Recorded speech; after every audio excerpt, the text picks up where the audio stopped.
लेकिन भोले बाबा ने आज नारद बाबा के कथनानुसार जैसे सुना तो क्रोध आया और अपनी जटाओं को शिला पर फेंका। और जैसे फेंका महाराज तो उसमें से एक वीरभद्र नाम का गण प्रकट हो गया। वीरभद्र, भो भद्र, हे भद्र मने तुम्हारा कल्याण हो। वीरभद्र ने कहा सरकार दंडवत प्रणाम करता हूं। किस लिए प्रकट किए? बोले आज मैं तुमको आज्ञा देता हूं, जाओ जो बृहस्पति सौ नाम का यज्ञ हो रहा कनखल में उसको नष्ट कर दो। और यदि मंत्र तंत्र आदि का भी प्रयोग किया जाए तो किसी भी प्रकार से आपको रुकना नहीं। आदेश भोले बाबा ने दे दिया। और भैया जितने यंत्र मंत्र तंत्र सब भोले बाबा की जटाओं में ही तो गठियाए रहते। एक जटा से एक वीरभद्र प्रकट किया और वीरभद्र से कहा जाओ दक्षम सयज्ञम जहि मठ भटानाम, जाओ दक्ष के यज्ञ को नष्ट कर दो। ऐसा आदेश भोले बाबा ने दिया। पूरे इतिहास काल में रामचरितमानस की कथा सुनिए या भागवत की कथा, कभी भी भोले बाबा यानी देवता लोग यज्ञ को नष्ट करने का संकल्प नहीं लेते। अभी यज्ञ सुचारू रूप से चले उसके लिए भगवान राम तो अवतार लेकर के आए। जहां पर मेरे राघव विश्वामित्र जी के साथ जाकर के यज्ञों की रक्षा करने के लिए ताड़का सुबाहु आदि का वध करते, वहीं पर रावण के युद्ध के समय जब निकुंभला यज्ञ मेघनाद कर रहा था ना, तो मेरे राघव ने हनुमंत जी को से कहा था हनुमंत जाओ इस यज्ञ को नष्ट कर दो, क्योंकि यज्ञ संसार के कल्याण के लिए नहीं। ऐसे ही जो यज्ञ हो रहा था हरिद्वार में प्रतिशोध की भावना नीचा दिखाने के लिए यज्ञ हो रहा था, इसलिए भोले बाबा ने दक्षम सा यज्ञम, दक्ष के यज्ञ को जहि मठ भटानाम नष्ट करने के लिए एक भद्र वीरभद्र प्रकट किया। और जा करके वीरभद्र नंदी भृंगी श्रृंगी आदि सब पधारे हैं महाराज। अब महाराज भूत प्रेत जहां चले जाए वहां तो सब वीरानी हो जाता है। भोले बाबा के गण हर हर महादेव करते हो जैसे यज्ञशाला में पहुंचे तो ऐसा लगा जैसे तूफान आ गया। देवता लोग बोले महाराज यज्ञ की अग्नि नष्ट हो जाएगी, आप रक्षा करो। भृगु जी यज्ञ की आचार्य हैं, मंत्रों के प्रभाव से यज्ञ मंडप को कील दिया। लेकिन आज भोले बाबा ने आज्ञा दिया था कि कोई भी प्रभाव तुम्हारे सामने दिखावे तो उस प्रभाव को नष्ट कर देना। और नंदी भृंगी श्रृंगी आदि वीरभद्र आदि उस हवन कुंड में यज्ञ कुंड में प्रवेश कर गए। और महाराज इतनी पिटाई करी सबकी, जो चकाचक रबड़ी मालपुआ खाने आए थे ना, सबकी ऐसी पिटाई करी कि किसी के मुंह में मुक्का मारा, बत्ती सी टूट गई, किसी की आंख फोड़ दिए, किसी की दाढ़ी उखाड़ ली, नहीं कोई नहीं साबुत बच्चा। बोलो राधे।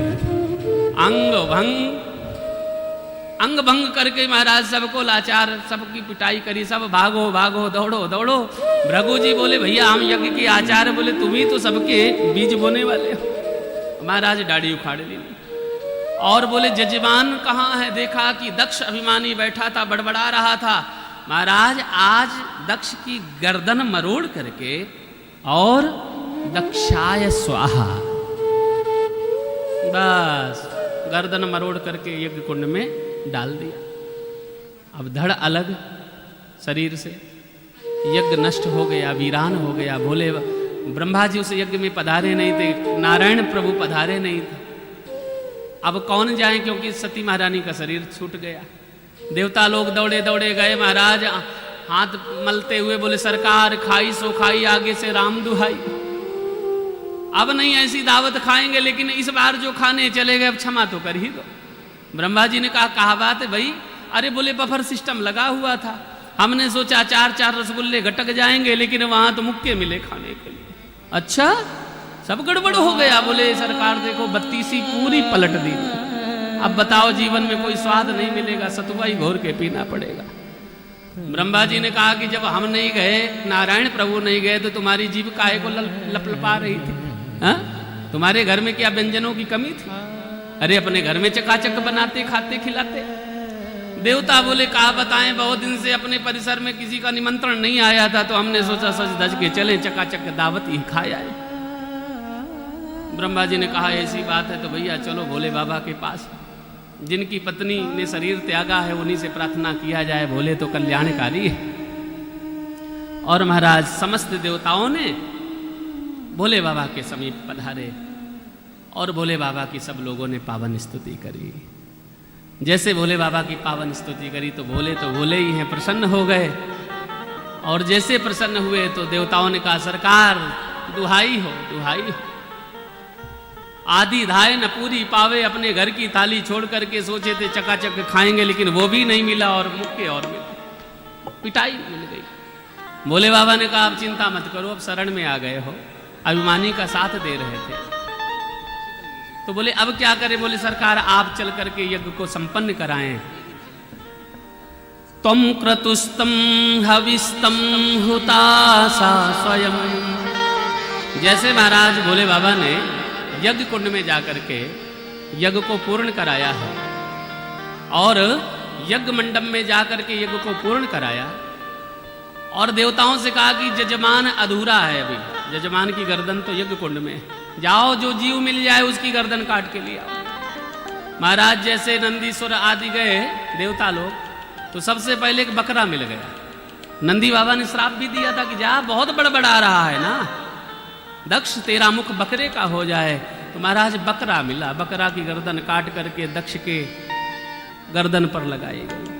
बम बम बम करते हुए भोले बाबा की स्तुति करी और जैसे स्तुति करी तो देवता लोग पुष्प वृष्टि करने लगे। महाराज रघु ऋषि ने कहा, सरकार हमारा बड़ा नुकसान हुआ। बोलो राधे राधे।